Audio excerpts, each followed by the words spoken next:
Hola, em dic Alba Teruel Castillo i ara us parlaré sobre el meu treball de recerca que tracta sobre l'amor romàntic i les relacions de parella, sobretot en l'adolescència, ja que és un període en què estem experimentant i es pot arribar a provocar violència.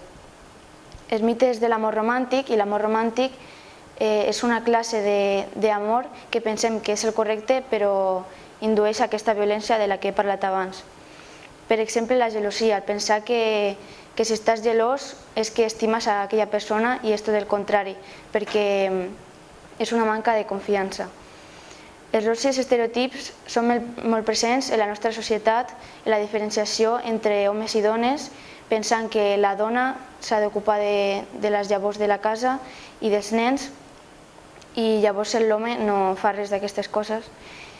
També la coeducació, que seria la manera d'educar als nens i nenes en igualtat, que moltes vegades no es du a terme. Després, la violència de gènere té moltes classificacions i moltes parts. Hi ha una que és més visible, que serien els assassinats, però hi ha molt més darrere d'això i és el que s'ha de donar a conèixer.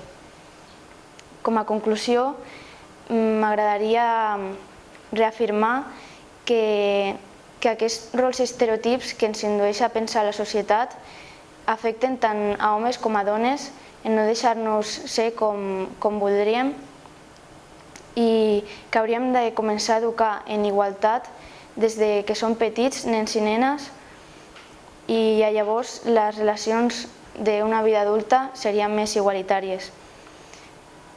Aquest treball l'he fet per conscienciar nens i nenes, homes i dones, de la importància que té al món d'avui dia una igualtat. Ja està, gràcies.